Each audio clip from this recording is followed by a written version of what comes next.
Yo, and welcome back to the channel. I've got good news, I've got bad news, I've got sad news, I've got all sorts of news. So, let's start with the bad news.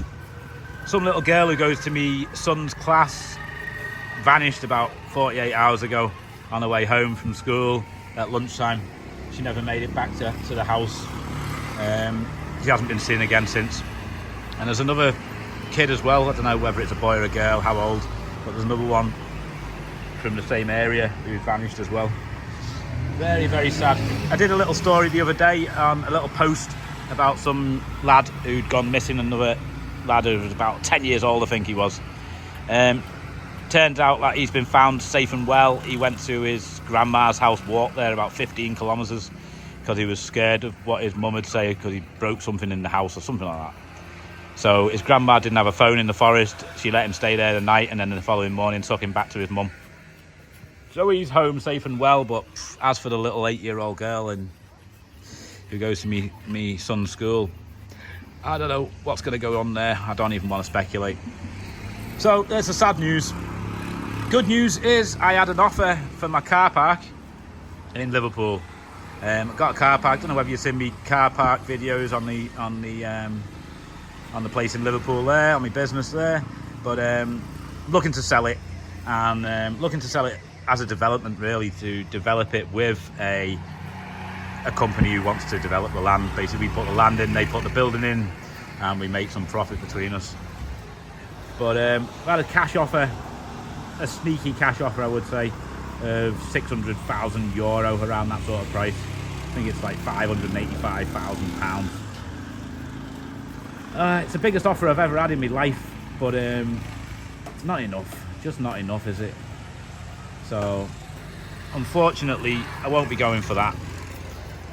Hopefully, we can still work with the company because it's a good company, and hopefully, we can do something where we develop it, the land together. Let's see what happens there.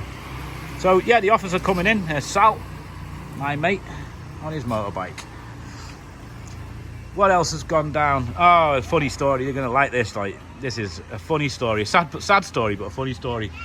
One of my friend's dads got ill in Nosy B, and the hospital here said, we can't deal with him. Like, you need to take him to Diego on a taxi bus, and they can treat him in the hospital there. So he's decided, let's go. We've got the three family members. They've jumped on the taxi bus, took him to Diego. Halfway to Diego, he passed away on the back seat of the taxi bus with his family. So they thought, oh my God, what are we going to do? They're like whispering to each other, he's dead. Oh my God, he's dead. What do we do? So they said, just, shh, don't say anything. Let's get to Diego. So they kept quiet all the way to Diego. And had this dead guy on the knee all the way there. And then they got him off the taxi bus, one person either side of him, carried him off, like, and sat him on a bench or something, or propped him up against a bench or something like that, I don't know. Next thing, they've decided, well, what's the plan? Now, the tricky thing is, it was a Saturday night. There's Blackie. Is it him? No, it's not him. So they decided, like, what we're going to do is we're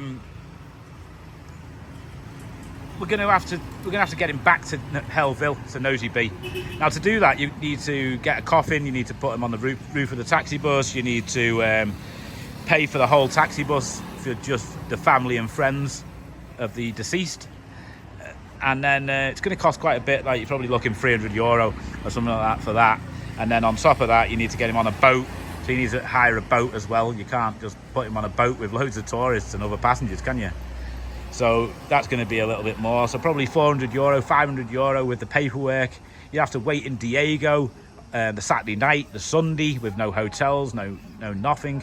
And Monday morning, go to the government office and say, my uncle's died, my father's died, whatever it is. Need to transport him back to Nosy B. Need a paperwork from you. Need Taritas, and get a piece of paper from the government stamped to say it's perfectly all right to transport this dead body. So they thought, we can't afford to do that. Like, listen, let's rent the back seat of a taxi bus that's going back towards Nosy B, and then just tell everybody he's ill. He's ill. He's not very well. We'll wrap him in a blanket and get him onto the back seat of the taxi bus, and he can sit on our knees all the way back. Lie on our knees all the way back. So that's what they did. They rented 3 seats or 4 seats, one for the dead guy, 4 seats on the back, the whole back row, and transported him back on about, I don't know, 12, 15, 18-hour journey back to the edge of the mainland where you get the boat to Ankeith to Nosy Be. Now, obviously, rigor mortis has started to set in a bit, so it wasn't so easy to get him off the taxi bus. And then they had to say to the boat, "Yeah, can you? We want 4 places, please, for the 4 of us. My uncle's quite ill, so we need to get him back to Nosy Be." Boat captains, "Yeah, no problem. Bang him on, carry him on. It's all right, no problem." They carried him onto this like speedboat. And you can imagine the situation with the rigor mortis by now, like. But anyway, they've managed to get him sitting on the seat on the speedboat, with one guy propping him up on one side, another guy propping him up on the other side, and somebody behind him holding his back straight. And then they've got him back to Nosy Be. So now they can bury him. They buried him yesterday. I think they had to break his legs and his arms and that to get them all straight and straighten him all up back for the coffin. But saved themselves quite a bit of money and quite a bit of time to get him back. But what a story! Like, honestly, I swear to God, in 11 years, I've never heard a story like that. That's just the strangest thing I've heard in Madagascar, and I've heard a lot of strange things. Off to the school project in a minute. The lads are doing some work down here. They're just building me kitchen unit area, getting that up to height. We built this wall here, this one here, yesterday, finished the foundations and built the wall on top, which gives us a bit more security for this building slipping down the hill. Makes it a little bit more stronger and safer as well. There's no fall off now, whereas you could have fallen off before. So it's all good, like, it's all good. I'm very happy with that. I'm going to leave 2 lads here doing a bit of work, give them a couple of jobs to do, and take 2 lads to the school project to finish the painting of the classrooms. There's two half-painted classrooms that need finishing off. So there you go.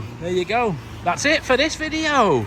Thanks for watching. Give us a like, give us a sub, check my other videos, and I'll see you in the next one.